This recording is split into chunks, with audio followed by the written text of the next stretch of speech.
All right. All right. Hopefully this will work. I'm with Jeff Thisted.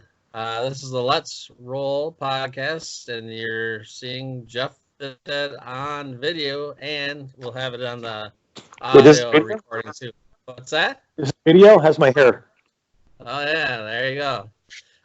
So Jeff can tell us he's going to be one of my new co-hosts of the Let's Roll podcast. So tell us a little bit about what you've done in your career, which is pretty long.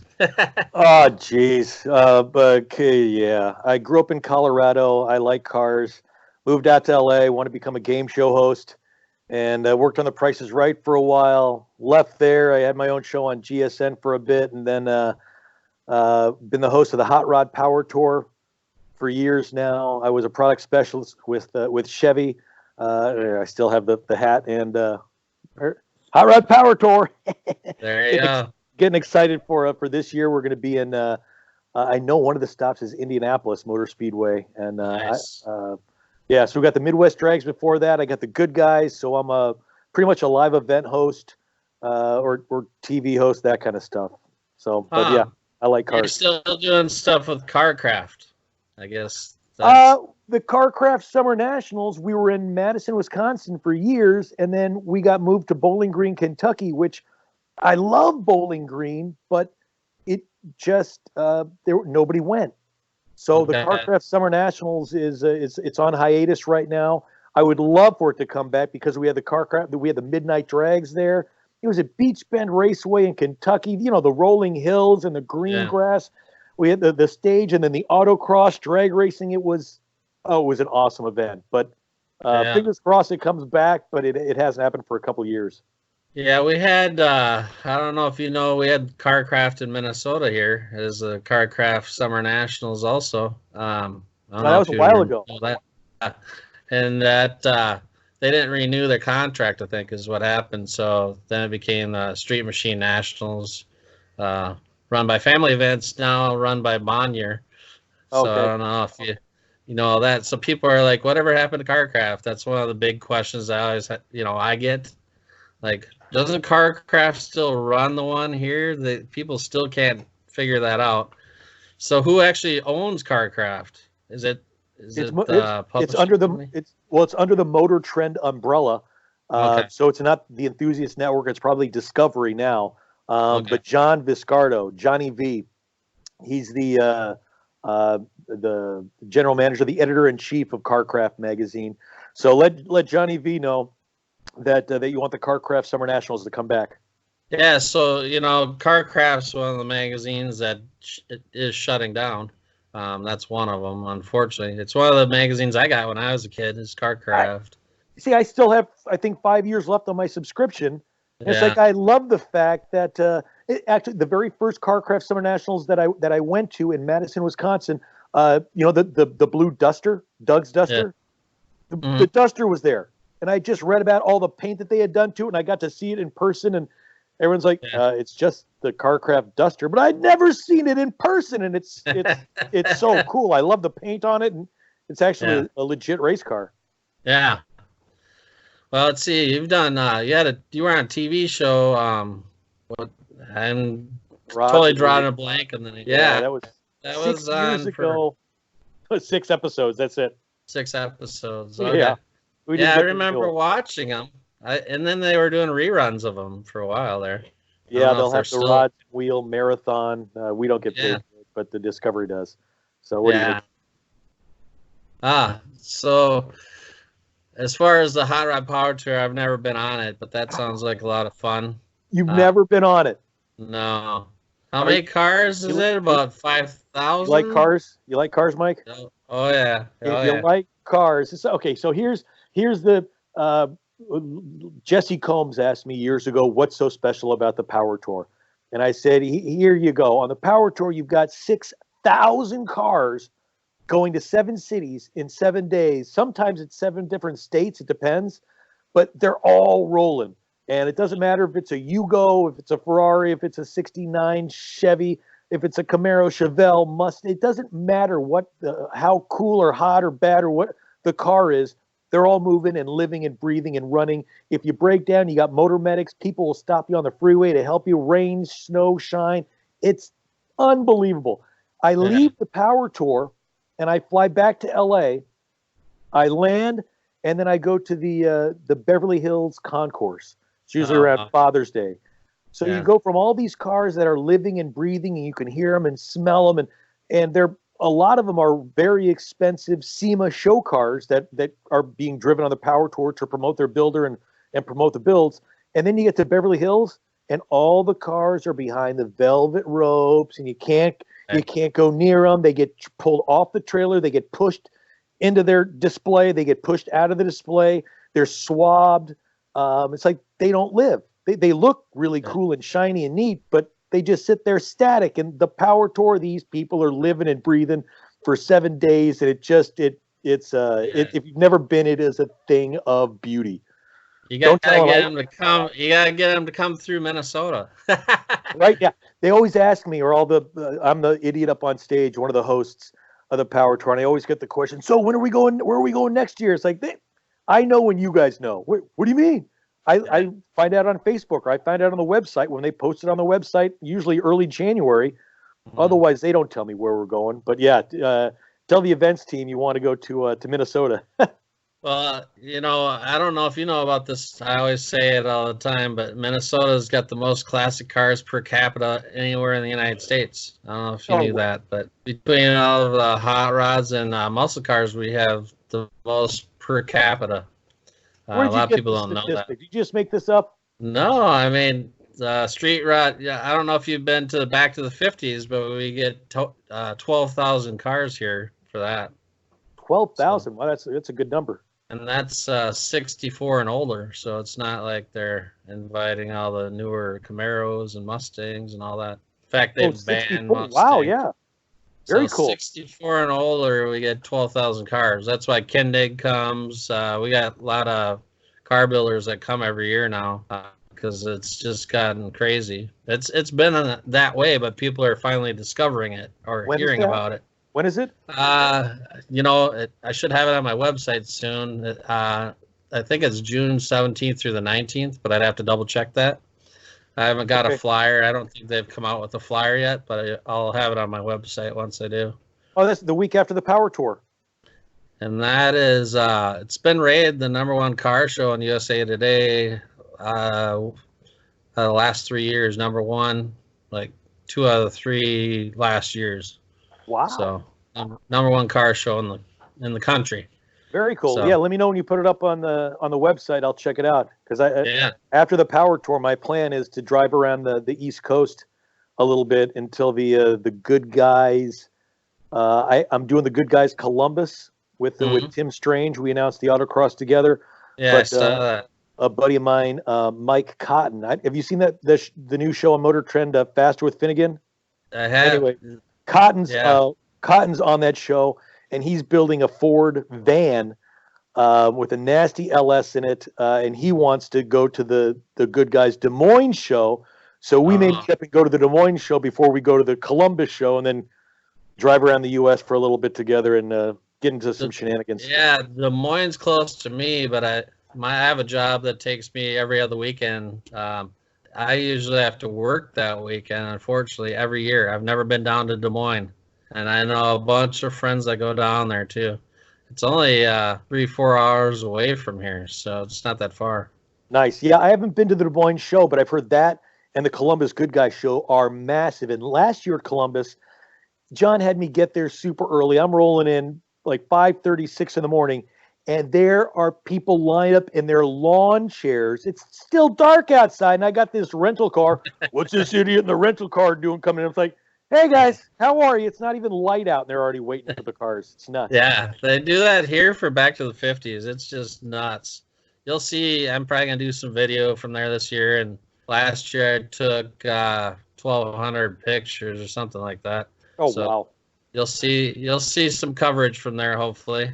How many pictures did you get at SEMA this year? Because I've seen you've been posting a bunch of those. I got 900. But it seems like it wasn't enough. And 1,200 at the car show. Wow. Okay. Yeah. Yeah, well, it's how SEMA is. It's so crazy, busy in there. You Oh, don't even get to see everything. You're running into people. I ran into you, I don't know, a couple times, just crossing the paths. Oh, 100%. And That's how it is every year. Unless we set up a time, it's always, hey, Jeff, hey, how are you? We had, 3 minutes together, and then I got to go.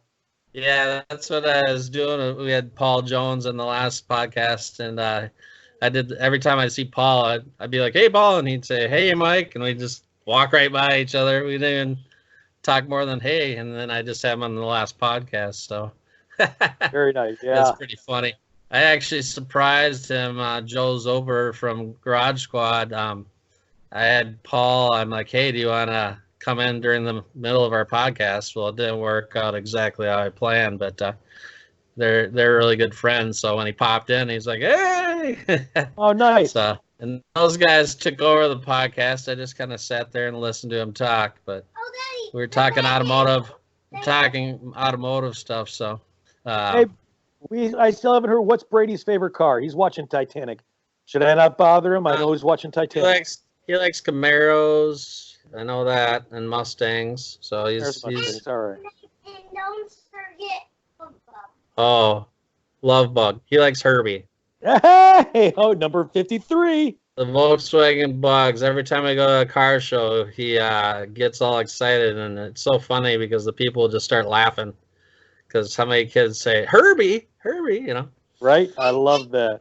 also there's tons of Herbie cars. Yeah, tons of Herbie cars. He said. Yeah, I- tons of Herbie And I think they've got one of the original ones at the Peterson right now.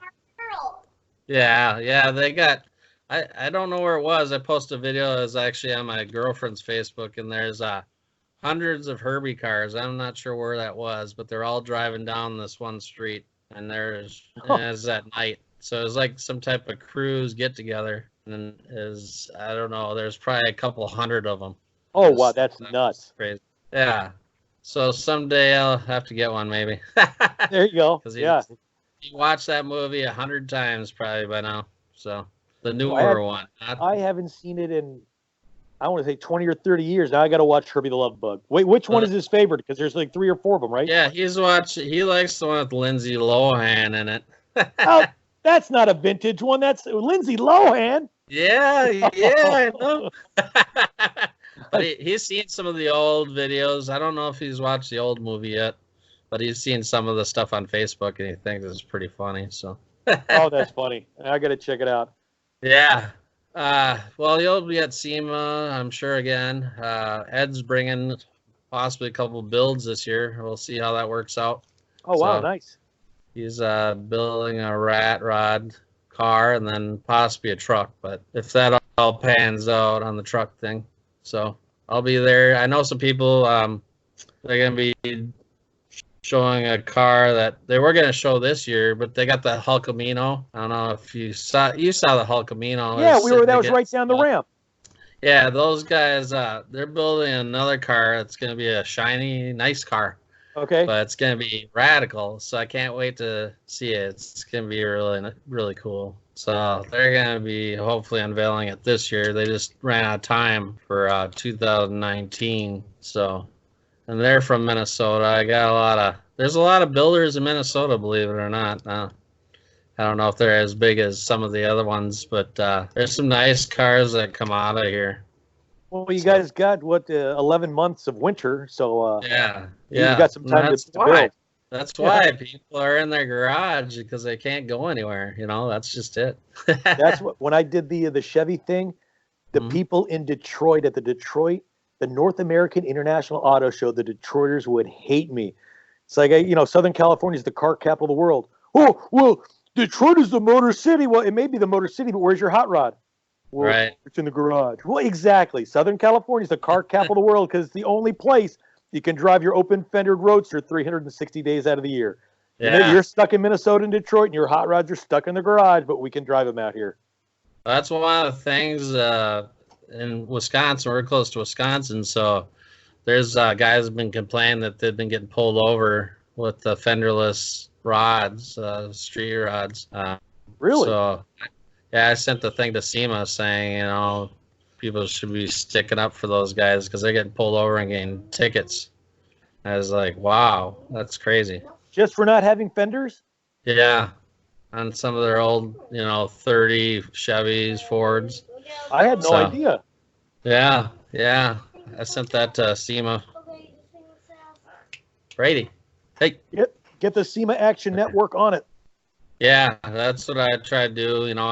We should try to get Wade Kawasaki on sometime.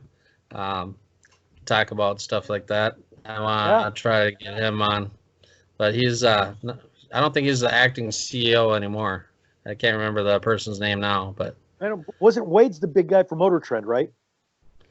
Well, he was the one he's a CEO of Coker Tire.